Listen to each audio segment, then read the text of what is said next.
السلام علیکم ورحمۃ اللہ وبرکاتہ۔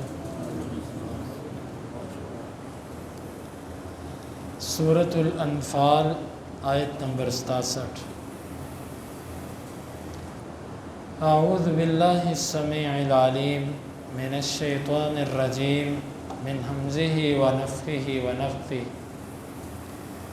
ما کانا نہیں ہے لنبی کسی نبی کے لیے ان یہ کہ یکون ہوں لہو اس کے لیے اسرا قیدی حتیٰ یہاں تک کہ یثخن وہ خوب خون بہا دے فی میں الارض زمین، تریدون تم چاہتے ہو عرض سامان الدنیا دنیا کا، واللہ اور اللہ یرید وہ چاہتا ہے الآخرہ آخرت، واللہ اور اللہ عزیز غالب ہے حکیم حکمت والا ہے۔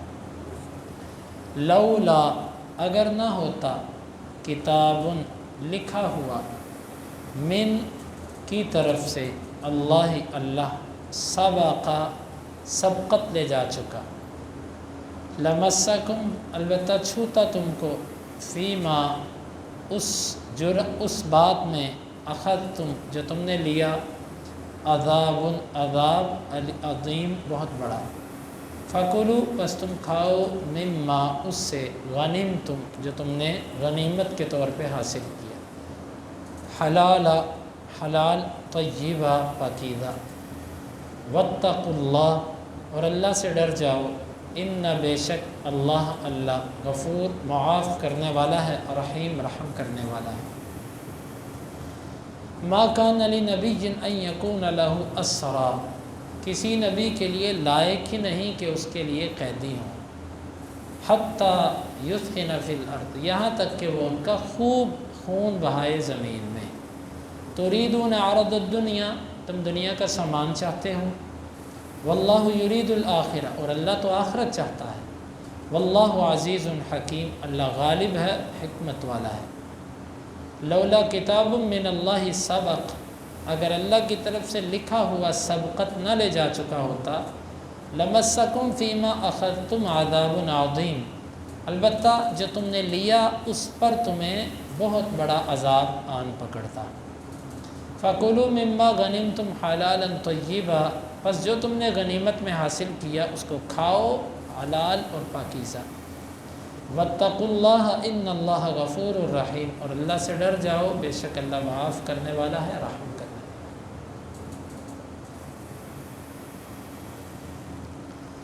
یہاں سے اللہ تعالیٰ نے جنگ بدر کے اختتام پر مسلمانوں سے جو کچھ ایسے اعمال ہوئے جو اللہ تعالیٰ کو پسند نہیں تھے اس پر تبصرہ کیا۔ ان میں پہلا عمل یہ تھا کہ جنگ بدر کے اندر مسلمانوں نے 70 کافروں کو تو مار دیا جو ان کے بڑے سردار تھے، لیکن باقیوں کو قید کرنے میں تھوڑی سی جلدی کی۔ دل کے اندر یہ چیز تھی کہ چلو ان کو قید کریں گے، یہ ہمارے غلام بنیں گے، فائدہ ہوگا، یعنی دنیا کا فائدہ حاصل ہوگا۔ اللہ تعالیٰ نے اس پر تنبیہ کی۔ پہلی تو بات یہ ہے کہ تمہیں قیدی بنانے میں جلدی نہیں کرنی چاہیے تھی، تمہیں ابھی قید نہیں کرنا چاہیے تھا، تم ان کو قتل ہی کرتے، تم نے قیدی کیوں بنایا؟ ہاں جب خوب خون بہا دیتے، ان کی طاقت ٹوٹ جاتی، ان کا زور ٹوٹ جاتا، یہ دوبارہ مقابلے کی سکت نہ رکھتے، اس کے بعد آپ کسی کو قیدی بنا لو تو کوئی بات نہیں، لیکن ابھی تو ابتدا تھی اور آپ نے پہلی جنگ کے اندر ہی ان کو قیدی بنا دی۔ قیدی تو بنانا ہی نہیں چاہیے تھا۔ ایک تو اللہ رب العالمین نے اس پر تنبیہ کی کہ کسی نبی کے لیے یہ لائق ہی نہیں کہ اس کے لیے قیدی ہونا ہی لائق نہیں اس کے لیے، وہ قیدی بنائے ہی نہ۔ دوسرا معاملہ یہ ہوا کہ جب آپ نے قیدی بنا لیے تو آپ نے صحابہ کرام سے مشورہ کیا۔ ابو بکر رضی اللہ عنہ کا مشورہ یہ تھا کہ اللہ کے رسول آپ کی قوم ہے، آپ کے لوگ ہیں، کل کو یہی مسلمان ہو سکتے ہیں، آپ ان کے ساتھ نرمی کریں، فدیہ لیں اور ان کو چھوڑ دیں۔ چنانچہ تقریباً جس طرح تفاسیر میں ہے 400 درہم اور بعض روایات میں 40 اوقیے بھی مقرر کیے گئے ہیں۔ یہ تقریباً 1600 درہم بنتا ہے اس اعتبار سے۔ یہ فدیہ مقرر کیا گیا۔ عمر رضی اللہ عنہ کہتے تھے کہ اللہ کے رسول ایسے نہ کریں، یہ قیدی ہیں، ان کی گردنیں اڑائیں، انہوں نے آپ کو نکالا ہے، انہوں نے آپ کو اذیتیں دی، ان کی طاقت کو چل کے رکھنی، آپ اس طرح کریں، جو میرا رشتہ دار ہے وہ میرے حوالے کریں، جو ابو بکر کا رشتہ دار ہے وہ اس کے حوالے کریں، علی کے حوالے اس کے بھائی عقیل کو کریں، ہر ایک کو اس کا رشتہ دار پکڑائیں، وہ اس کی گردن اتارے، فدیہ نہ لیں۔ نبی کریم صلی اللہ علیہ وسلم رقیق القلب تھے، آپ نے ابو بکر رضی اللہ عنہ کے فیصلے کو اس لیے بھی قبول کیا کہ شاید یہ کل کو مسلمان ہو جائے، اور اس لیے بھی قبول کیا کہ مسلمانوں کی مالی حالت بڑی کمزور تھی، چلو فدیہ لے کے مسلمان کچھ اپنی حالت کو بہتر کر لیں گے۔ بعض روایات کے اندر یوں بھی ہے کہ جبریل آپ کے پاس آئے، کہا اللہ کے رسول صلی اللہ علیہ وسلم آپ کو 2 چیزیں آپ کے سامنے، یا فدیہ لے لیں، اگر آپ نے فدیہ لے کر بندے چھوڑے تو اس کے بدلے میں 70 بندے آئندہ آپ کے مارے جائیں گے۔ چنانچہ غزوہ احد کے اندر وہی 70 مسلمان شہید ہوئے۔ یا پھر آپ یہ کہ خون بہا دیں۔ مسلمانوں سے پوچھا کہ انہوں نے کہا جی ہم نے فدیہ لینا ہے، اس وقت یہ بات کہہ دی، چنانچہ پھر وہ 70 مسلمان احد کے اندر شہید ہوئے۔ اللہ تعالیٰ نے یہ بات بھی اللہ تعالیٰ نے کہا کہ آپ نے فدیہ کیوں لیا؟ نبی کے لیے لائق ہی نہیں قیدی ہوں اور وہ خون بہائے بغیر چھوڑ دے۔ اگر قیدی بن گئے، پہلے تو بنانے نہیں تھے، اگر بنا لیے تو اب ان کا خون بہاتے، کیوں چھوڑا؟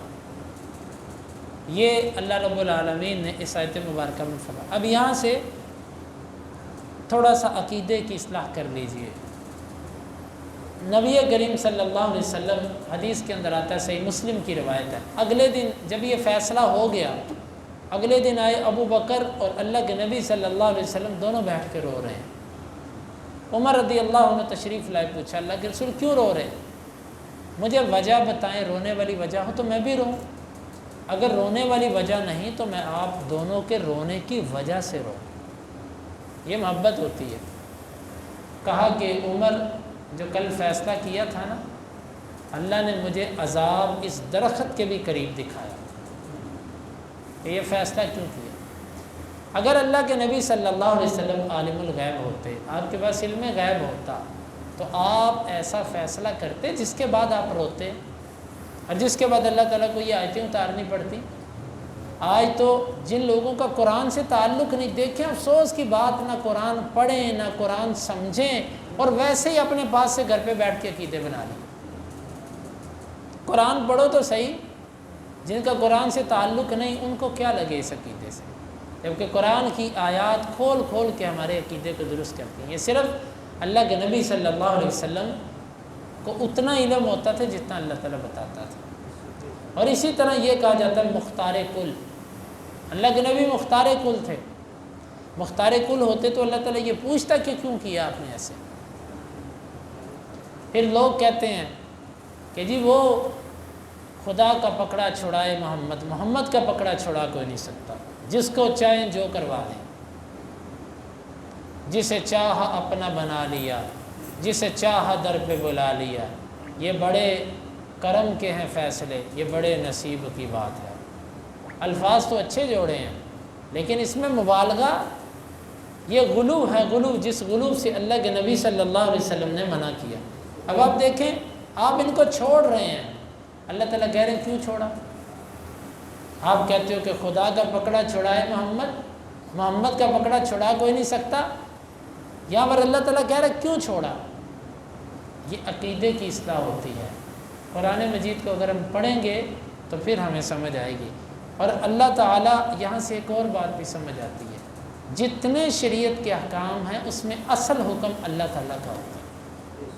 اللہ کے نبی صلی اللہ علیہ وسلم اپنے اجتہاد سے بھی بات کرتے تھے، لیکن جہاں وہ بات اللہ تعالیٰ کی مشیت کے، اللہ کی رضا کے مطابق نہ ہوتی اللہ تعالیٰ وہاں پر آپ کو تنبیہ کر دیتا تھا۔